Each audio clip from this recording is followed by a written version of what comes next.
Here we explore the silent collapse of critical thought in our modern world. It reveals how distraction, information overload, and social conditioning have dulled the human capacity for reflection, replacing depth with noise and obedience. Tracing the psychological, cultural, and historical forces behind this decline, it challenges us to reclaim the courage to think for ourselves. Ultimately, it is a call to awaken, to resist manipulation, and to discover the freedom that only clear, independent thought can bring. The disappearance of thinking. Imagine waking up one morning to realize that most of the people around you are no longer thinking for themselves. They are not unintelligent. They are not incapable, but they have grown used to letting others do the thinking for them. The world has become so loud, so rushed, so full of noise, that silence feels alien, and contemplation seems impossible. Scroll, scroll, scroll, react, react, react, accept, accept, accept. We are drowning in content, yet starved of clarity. We know more facts than any generation before us, yet understand less than many who came before. The human mind, once sharpened by dialogue, by reflection, by wrestling with complexity, is being dulled. Not through lack of knowledge, but through lack of use. A world built against reflection. Ask yourself, when was the last time you sat with an idea for longer than a few minutes, without rushing to judge it, share it, or dismiss it? We live in a society that does not reward thinking. It rewards speed.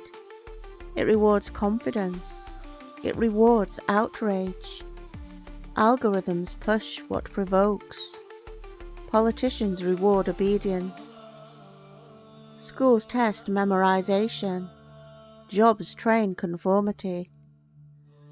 Thinking deeply is slow, inconvenient, unprofitable, and so it is quietly discouraged. The result? Generations who mistake scrolling for learning, who mistake slogans for ideas, who mistake group identity for truth. The architects of obedience. This did not happen by accident. Power structures know that a population which questions is a population that can't be controlled. So slowly, subtly, deliberately, systems have been designed to make obedience easier than curiosity, and passivity easier than courage. Schools teach you what to think, not how to think. Workplaces teach you how to fit in, not how to innovate. Media teaches you who to blame, not how to ask deeper questions. The philosopher Noam Chomsky called it the manufacturing of consent, a process where people are trained to agree without understanding, to consume without questioning. Obedience disguised as education, conformity disguised as culture, entertainment disguised as truth. The age of overload. Scientists tell us that the human brain today processes more information in a single day than someone a century ago encountered in months. And what does this flood of input do? It overwhelms us, fractures our focus, weakens our memory, destroys our patience. Instead of evaluating ideas, we scan for signals. Instead of seeking truth, we seek comfort. Instead of thinking, we follow. Social proof, the dangerous shortcut of the mind. If many believe it, it must be true. 1 million likes on a post, a trending hashtag, a viral clip, and suddenly the shallow becomes sacred.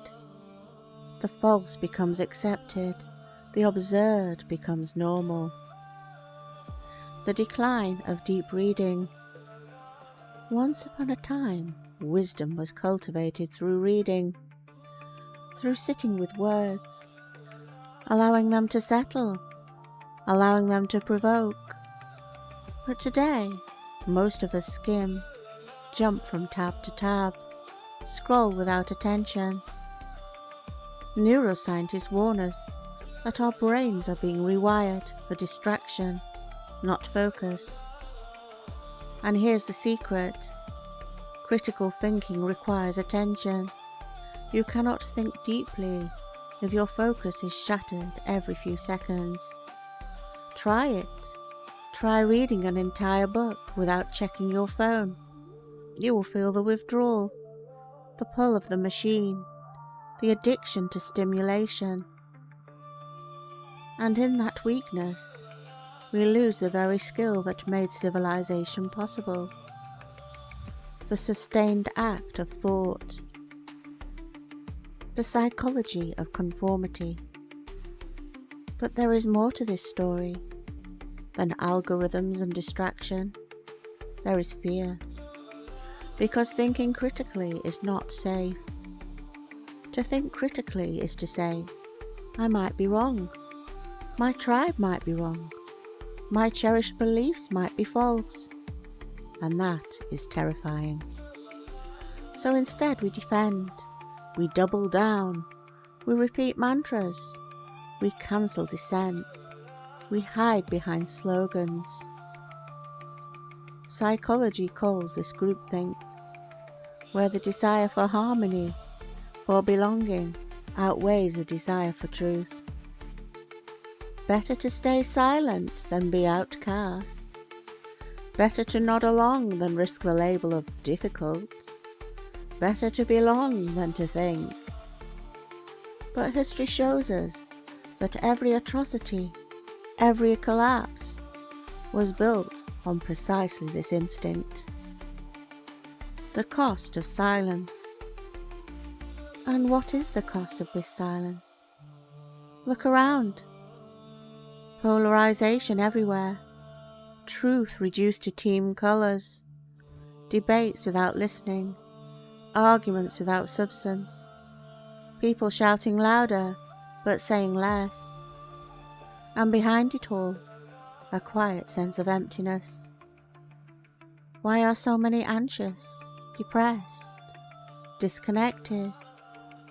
Because we are living lives on borrowed thoughts, on second-hand beliefs, on algorithms that whisper what to feel. And deep down, we know something is missing. Not more content, not more noise, but wisdom.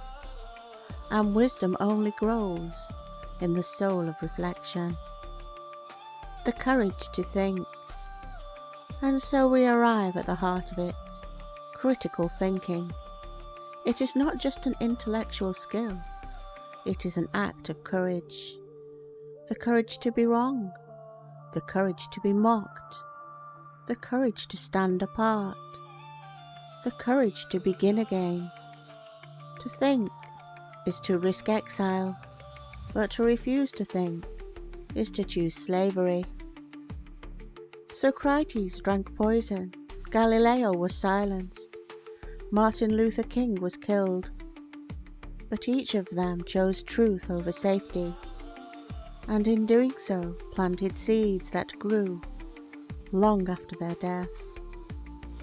Thinking has always been dangerous, but it has also always been the birthplace of freedom. Reclaiming the mind. So where do we go from here? We begin with awareness, Awareness of when we are reacting instead of reflecting. Awareness of when we are repeating instead of reasoning. Awareness of when we are seeking comfort instead of truth. Metacognition. Thinking about our thinking, asking ourselves, what is influencing me right now? Am I engaging with this idea or just absorbing it passively? Am I listening or just waiting to speak? Then comes discipline. Reading deeply, not just headlines, listening fully, not just to those we agree with, sitting in silence, long enough to hear our own minds again. This is not easy, but nothing worthwhile ever is. The final truth. And here is the most urgent truth. Critical thinking is disappearing, not because people are incapable of it, but because they are afraid of it. Afraid of what it might reveal. Afraid of who they might become. Afraid of the burden of freedom. For true freedom is not comfort, it is responsibility. Responsibility for your thoughts, your choices, your beliefs, your soul. And that is the responsibility most would rather surrender. But not you, because you have listened this far. You know the truth. You feel it. You are not your opinions. You are not your tribe. You are not your algorithm. You are a mind capable of awakening, capable of truth. And the world needs truth, now more than ever. Because every time you pause instead of react, every time you question instead of repeat, every time you think instead of conform, you are building a new world. A world where freedom is not just a slogan, but a way of being. So let the others sleep, scrolling through slogans and screens. But not you. You are awake now. And once you awaken, you can never go back.